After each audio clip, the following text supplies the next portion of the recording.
Hey y'all, it's Danielle and Brian Jones. You have requested it. We are giving it to you.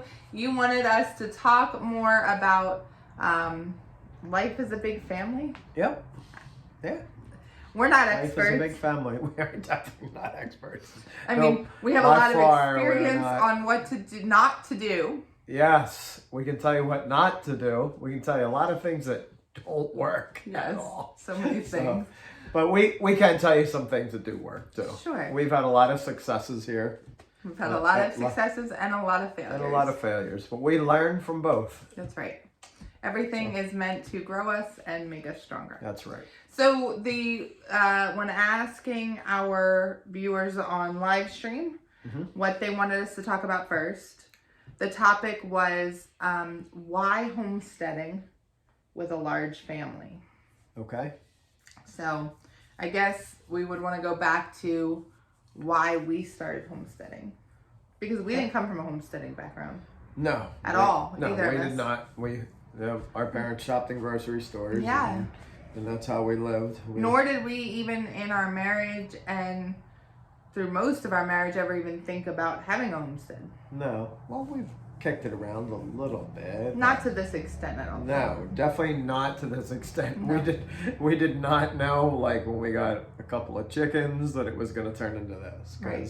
Yeah. It's turned from a few chickens to have our own eggs to having our own dairy cow and quail and geese and ducks and if you follow us, you know. Turkeys. There's a lot. And 10 kids. It's been an awesome journey, though. Yes. It really has. It It's been great. We love it. So what caused us to decide Well, to do homesteading? it was the egg shortage, right? That's what started the chickens. So during COVID. Well, before that, though, when we bought our property, we had planned on gardening and doing all of that. Like, we may not have thought we were going to become like animal owners, but we had definitely planned on using our land for crops. Yeah, well, we've had gardens in the past, and they've done very well. So we were no amateurs to gardening. Right. So we figured that we would plant a garden, and I don't think that's what happened first, though, did it? Or did it? I guess it did. Yeah, the garden happened first. And then the pursuit of eating better. Yes. Was before 2020. Correct. The pursuit of eating better, eating whole foods, eating foods that were not contaminated by it was definitely the contamination. We were definitely taking a look at that, at eating better and how do we do that. So we had started buying our meats from farms, buying free-range eggs, those kind of things before homesteading. Right. It was expensive to live like that. It was. It was very expensive to live like that. That's kind of what caused us to move in this direction also. So there were multiple reasons why we wanted to homestead. Right. So absolutely. And then the egg shortage. Yeah. It became a problem. That was a biggie when the grocery store only wanted to give us how many? 2 dozen. 2 dozen eggs per family a day during the pandemic. Yep. So we were like, wow, how do we live on 2 dozen eggs a day when we eat 3 dozen eggs a day sitting as a family? We also had not at that point thought about food security. Right. That, what would I do if I couldn't go to the food store? Yeah, it really made us think, like, well, what are we going to do? Especially as a large family. It's one thing, having a smaller family, but as we got larger and we had 10 dependents constantly, relying on us. Yeah, it's a lot of pressure. To supply them food. Yeah, it becomes a lot of pressure when you don't know if the grocery store down the street is going to be able to supply that. Right. So. And we see, for those of you that believe in Bible, we're just saying, we see in the Bible where the Father has instructed his people at times to store up, to prepare. Right. And so we want to have things here to sustain our family. Absolutely. Yep. Yeah, we don't ever want to wonder where we're getting our food next week or even next month. Right. Yeah, that's good. Yep. So, there you go. I made a few notes so I don't get too off track. That's what I'm doing. So, what was our initial vision of homesteading versus how it really is? Oh, well, that's where the few chickens came in. Let's just get a few chickens, enough to supply us with eggs. And some meat every now and then. Right. Yeah. Right, but we didn't talk about getting... Oh, you mean the chickens, yes. Yeah, we did buy chickens early on for meat. We were doing 50 to 100 meat birds. Yep. And we were filling our freezers Yep. with meat chickens. Yeah. We did that in the beginning. And we also, we got a whole bunch of... Actually, Brooke. We let Brooke supply the eggs. And we actually turned Brooke's business... we turned Brooke's chickens into a business for her. So what we do is we let her handle the chickens, we let her feed the chickens, we let her do everything with the chickens, and then we just buy the eggs. Correct. So they're technically not our chickens, even though the other things on the homestead are. Right. Just like the quail though are Joshua's. So the chickens and the quail are not ours personally. Yep. But we buy the eggs from them. Now the meat birds we raise ourselves. Those are ours. Yep. So the reality though, I think there are two things that come to my mind. Staying on the chicken side of everything, that we found out really fast that chicken was more expensive than beef. Yes. When you're raising it yourself. Yeah, much more. It cost us a lot of money to feed our family chicken. Per pound, yes. Much more cost effective for us in our environment, in our situation, right, to feed our family beef. Yep. Which is sort of, you would think would be the other way around. Especially because I feel like they sell chicken so cheap at the grocery stores. We kind of wondered how they were doing that. Yeah. And that's what made us want to raise our own chickens. Because we said it didn't matter how many chickens we had here. I don't know how they got that price per pound on the chickens. Yeah, we could never. So I mean, we're not a farm, like, so we don't put our chickens and shoot. Yeah. Anyway. So, anyways, forget that tangent. But anyways, we started out with just a few chickens in the backyard to supply some eggs, and now they're.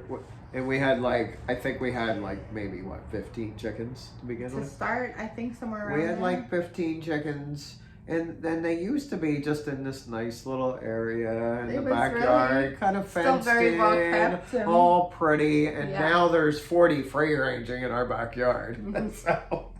So we almost always have eggs, even right now. We still have, even in the cold, we still get a few eggs here and there, just enough to kind of get us by. Yeah, that's right. And then the other thing I was thinking of is how we were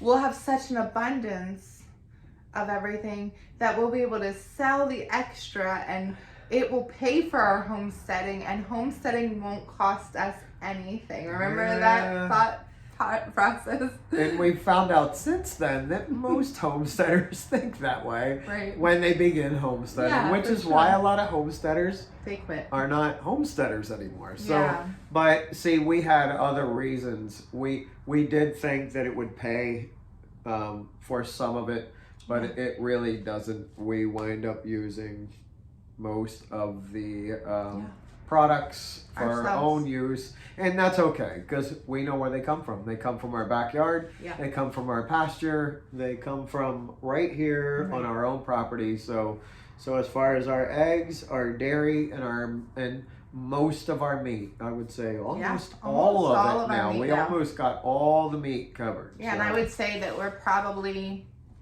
80% dairy self-sufficient by this point. Yep. There are still some things that we buy because we like it. Right. And there are some things that we buy because, to make the amount of cheddar cheese our family would use is a lot of work. Yeah, and there's some things that just don't taste the same. He doesn't like yogurt. He doesn't like the the raw yogurt. Don't get me wrong. No, I'll eat it, and I'll eat things that don't taste necessarily like the store-bought products because I know where they come from. Right. So I will tolerate some of the foods. You gotta remember, I was brought up like not eating much of anything. I was brought up on hamburgers, hot dogs, and steak when I met this man, and French fries. He never had like Mexican food. He had never had like Chinese food. No Chinese food. I was like, what do you want to eat? He's like, burger. Yeah. Cheesesteak. Yeah. McDonald's. Let's go to McDonald's. Burger King. She's like, do we ever go anywhere other than burgers and fries? I'm like, yeah, steak sandwich. That is so true. We came from Philly area, so Philly cheesesteaks. Like, yeah. So, yeah. So that's good. So I branched out a lot. You eat a lot. But in all fairness, you like the yogurt frozen. Yeah. You like frozen yogurt. Yeah. But there are just some things that we choose to still buy because we like them, and other things out of convenience. Right. Sometimes we buy packaged meats because it's like, that's nice. Every now and then we'll buy like chicken wings because you have to butcher a lot of chickens to get chicken wings for our family. Yeah, who doesn't like chicken wings, we right? Love chicken wings. Yeah, I mean, chicken wings. So anyway, so overall though, we've become very self-sufficient. Yeah, and it has been a rewarding lifestyle. Yeah, and it hasn't really been that long. We've only been here about 6 years, something like that. And we didn't start out right away. It was probably a year or two till we actually even got our chickens. So, you know, you're probably talking like, what, 4 years maybe? Going on 4? 4 years, yeah. So, and, you know, and we got cows. I don't know how people do it that work a job. Like, Brian works and I work with his businesses, but it's from home. Yeah. I can't even imagine people that try to homestead and then have a full-time job. Like, when something's going on here, we can just stop what we're doing and deal with it. Most of the time. We don't have to wait till 5 o'clock at night. Right. To take care of it. And we can rearrange our schedule around whatever needs to be done on the homestead. And so I have so much respect. Oh man, we often talk about it. I often say, how do people work a full-time job and homestead? Yeah. Like that's like two full-time jobs. It is. Homesteading, like, you know, the last couple days here, you know, we were moving cows around and doing different things. And I said to her, I said, where would I find the time to do all this if I was working a full-time job? Like, I don't even know where. I'd be out here literally in the field in the dark. Yeah, I mean, for sure. So we really feel blessed to have jobs. We have worked from home now for almost the whole time we've been here. We've never, and even before that. Yeah. It's been a long time. 10 years, 12 years, something like that. We've worked from home, so it's been great. It's rewarding. Yep. So, this goes into a second question. So there were 2 parts of questions. It was why homesteading, and then how does that work with the kids and the family? And so what have you seen are the benefits of homesteading for our family, for the children specifically? Oh, well, we get right now what I've seen, because I've been in the home more just recently because it's been so cold out and everything's just kind of slowing down business wise. It's just a slow time for business for us, but the kids constantly ask me, can I have milk? Can I have milk? Can I have milk? So we get 5 gallons of milk a day. So the kids just drink, and raw milk is really so healthy for the kids. Is. And I mean, I'll just go through a half gallon of milk like in like one sitting. Like, I'll just keep pouring milk and boom, half gallon. And then like later on that day, they'll be like, milk? And I'm like, sure, we got plenty of milk. And I'm not, I mean, I don't know why, right? But we have noted that our children get sick almost never. No. Yeah. I mean, we'll see people all around us sick. Yeah. And we'll even have people over that are sick. Yeah. And our kids won't get it. And I really believe it has a lot to do with being outside. Yep. They're all hard workers. Yeah, because they all have their jobs. And then, you know, the milk, the meat that we're raising that we know what's in it, the healthy foods. I feel like all of that plays together. Yep. You know, obviously, I can't take credit for anything that the father does and how he blesses our family. That's all him. Right. But I also, in reality, you could eat the worst food. We could. And he couldn't keep can do you whatever from he getting wants. sick. He's our healer. So I don't want it to sound like I'm saying right that we had anything to do with it, but I'm saying that it's such a healthy lifestyle. It is. Yeah. Homesteading. Yep. I also think the responsibilities it has taught our children. You know, I think that there's a level of responsibility in animal care in general. Yeah. You know, it starts with like the dog, right? Like you get a dog. Yeah. And your kid has to, you know, feed the dog, water the dog, walk the dog. Yeah. Like that teaches a kid responsibility. Yeah. Then you kick it up a notch with a gazillion farm animals. Right. Well, like our little children, we just got rabbits. Yeah. So they take care of the rabbits, of course, with supervision. Right. We make sure everything's done, and they actually really have water, and they really have food, and they're really taken care of. But they're really taking care of themselves, and they are. And you know, it gives them purpose, and they are so proud of themselves of taking care of those rabbits. Like, I mean, it just did wonders for their self-esteem. It did. And just their experience in having to take care of something other than themselves. Yeah, I mean, and they're very proud of it. Like if we have company or we're talking to somebody, they will dive right in and talk about what they're doing and how they're helping. And there's just such a sense of worth. Yeah. Being able to contribute to the family in that way. Right. Right. Yeah. Also, the connection to nature, I think that we touched on that briefly. Like, our kids are outside almost constantly.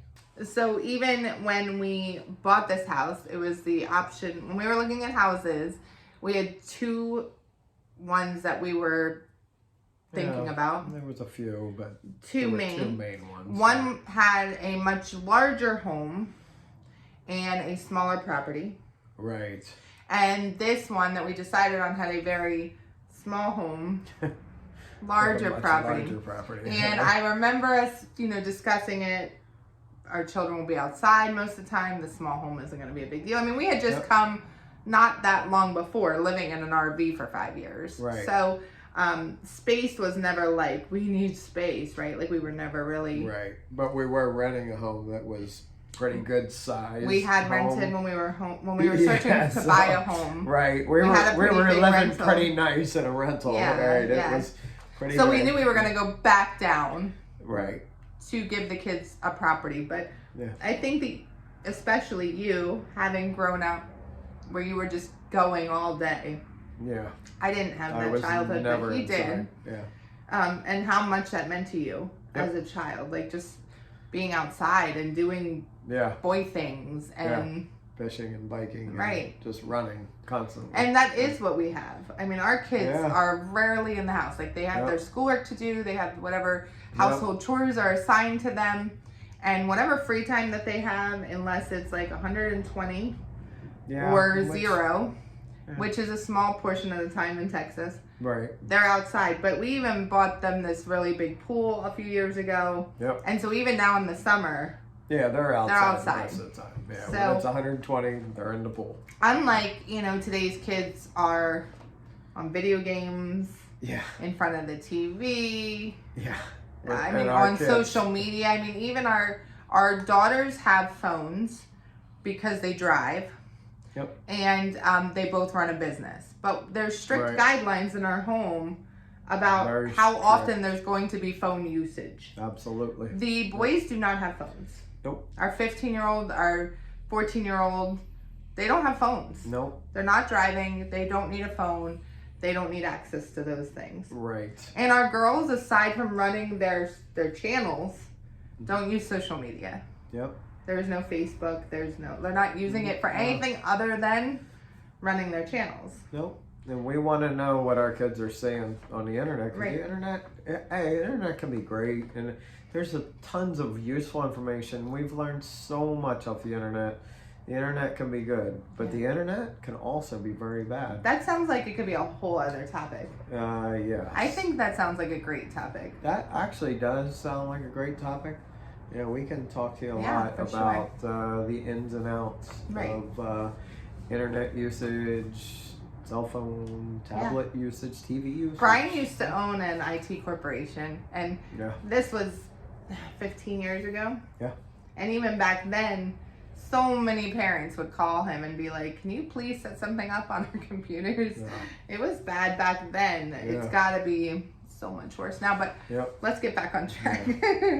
Don't think that your kids aren't getting around that software. Yeah, it's scary stuff. Get around it. Yeah. It's scary stuff. Of it, yeah. So if you had advice for an aspiring homesteader, what do you think it would be? I would just want to let them know that, and I have actually talked to some people that were early homesteading, thinking about homesteading, and I just like to give people the upfront. Like, it's not all glamorous. If you're doing it to make a lot of money, you're probably not going to make any. You're going to dump money into your farm or your homestead, whatever it is, and it's hard. You have to stick it out. You know, from what I understand, most homesteaders quit around the 4-year mark. So a lot of people that started during COVID are quitting. I mean, I guess I would have to ask you why. Right. Why do you want to homestead? Yeah. Because if you're looking to homestead like, oh man, I'm going to make all this money, or this is going to be easy, I'm just going to come home from work and do a couple things and my homestead's going to take care of itself, because it's not going to take care of itself. Animals are a lot of work, so I'd hate to see people get into it and not have the time to take care of their animals, and then, you know, things don't go well when you don't take the time to take care of your animals. Because I can tell you right now, we take the time and it's still not enough time sometimes. I mean, we just, you know, we do everything we can do for our animals, and sometimes it's just around the clock. I mean, it is. I mean, we've been sitting in our field over there waiting for our cow to give birth at 3 a.m. I mean, literally. So if you have to get up and go to work, right? If you have a job where you have to get up and go to work at 6 a.m., man, you better, like, you would have to sit down and figure out what kind of animals you're going to have, and if that's going to be possible to work and homestead at the same time. It's almost something you have to have. You have to almost be a business owner, where you have mindset. The business mindset. Yeah, but I mean, you have to have that availability. Oh, I see what you're saying. You have to have the availability to be flexible, because if one of your animals gets sick, especially a cow, if a cow gets sick, you're going to be spending your time over in the pasture, pretty much, if you want that cow to not get worse. Yeah. I mean, you know, we've been through it, and we've been through it to where we've spent time over in the field, and it still didn't turn out well. Right. So we gave up weeks with our one dairy cow, and then she died anyway. Yep. So, you know, I mean, I would definitely sit down and talk to a homesteader with those type of animals that you're thinking about getting. Right. And find out, like, hey, how much time do you spend? Like, you know, what do I do when this happens? And get a feel for it before you just jump in.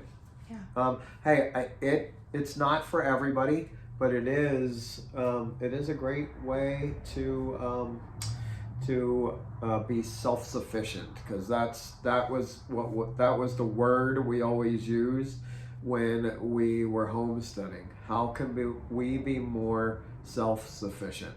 How can we feed ourselves if the grocery store down the street can't? Right. If we can't go in that grocery store and that grocery store shuts down tomorrow, if there's another pandemic, if there's some kind of something going on in the world, we need to know that we're going to be able to feed 12 mouths. That's a lot of people. Right. So I hear your side, and I think this is where our personality difference comes in. Absolutely. Because my advice... She's going to give you the other side now. Go ahead. My advice, well, I think I have two really that stick with me. And the first is, don't be afraid of mistakes. Oh, yeah. Because we have learned more through our mistakes than we ever learned through doing it right. Right. Yeah, we've learned so much from our mistakes. Embrace the mistakes even when they're painful. Yeah. And the second thing I would say is, don't listen to other people. Like, We had so many people tell us, you can't do that. You can't do that. And I mean, that's the story of our life. Yes. Like, the story of our life is everyone telling us we can't do something. I mean, even from us starting to date many moons ago. Yep. They said we'd never make it. We'll never make it. Okay. But all those people that told us that aren't still together with their partners. But here we are 20 plus years later. 20 plus years, Right. 10 kids, lots of animals. Right. We're still here. So We're don't still listen to other people. Just don't. It only matters. Look, nobody, I'm going to get spiritual again, and I'm that's just our walk, okay? Yep. But nobody knows your path or what's right for you than your creator. Yep. Period. Nobody else knows. And the thing is if you have a personal walk with your creator, then only you and him know. Right. So, and most of the time, so we if don't somebody even know. just comes out of the blue and tells you that you can't do something, Yeah. and you feel that that's already been given to you, then That's go right. for it. Go for it. Do it. Just get the facts up front. I'm a facts Absolutely. guy. I like to get all my facts together and figure everything out. And then even then it's still unpredictable. Yeah. And then I let her plan it all. Yeah, I do. Because she's my planner. I am the planner. That's what. So we work well together. We do. We do. So I think this was a successful first conversation. Did you have a good time? Yeah, this was great. So you guys will have to let us know what you want us to talk about. We're talking about trying this weekly. Yeah. Maybe every Wednesday. Yep. I mean, we have lots we could talk about. And who knows? You'll just have to tell us what. Maybe one day, this is my vision, that we do these live. Oh boy. She's like, what? Live? He doesn't mind going live. Yeah. I do. Yeah. I'm much. Look, she's freaking out just thinking about this. I'm much more reserved than Brian is. Yeah. Yeah. Yep. But we make a good pair. Yeah. So you guys will have to let us know what you want to see. You can also share anything that we may have missed that you've thought of. Share that down in the comments. Yeah. If you have any questions, if you're thinking about homesteading, please ask the questions, please. Yeah, and I'll tell you what. Brooke runs the channel, and she is a wealth of information. I mean, that girl knows her stuff. There's no doubt. She has done so much research over the years. And the thing is she's been there and done it. Right. Like, she has been in the trenches with us. Yeah, and every step of the way. She has walked through a lot of things with us. And there's a lot of days, like, I don't have the answers. And I go to Brooke. I'm like, hey, Brooke, what do you think? Right. Like, and Brookie will... A lot of times, she will. A lot of times she'll come up with some answers, and it's like, oh, let's try that, and it's worked. And I mean, we have a lot of locals that will knock the door down trying to get to Brooke to pick her brain about different. I mean, if there's a chicken question locally. Like, she's got a group of women. It's true. And they're all older women that have been around for a long time. Raised chickens and gardens and for a years. long time. And they come to Brooke and they go, hey, Brooke, what do you think? Like, and I'm like, wow, man, she knows a lot of stuff. Yeah, like, these women that have been around are asking Brooke, like, what do you think? Don't you think that that's just a testament to homeschooling? It is. Because we've taught our kids that when you find something that you're passionate about, become an expert. And that's what they do. When they find what they're, Bailey became an expert in crocheting. Josh is an expert in woodworking. Like, we've taught our kids explore things, figure out what is it that I'm passionate about, and then dive deep. Become the best, the most knowledgeable that you can be in that field. Yep. And that's what they've done. Yeah. Yeah. And that's what's great, like you said, about homeschooling, because they have the availability to do that. Right. So, and back to the internet, it's like you can learn anything on the internet these days. If you're careful where you get it from. Right. So much wrong you could learn there too. Is. Yep, there is. Anyway, thank you so much for joining us. If you haven't already subscribed to the channel, please consider doing it now. There is so much on this channel for everyone. There's comedy, there's the live streams. We're back to live cow milking. You're gonna have to get in on those. There's the garden. Remember, Brooke and Brian are Texas Master Gardeners. They know what they're talking about.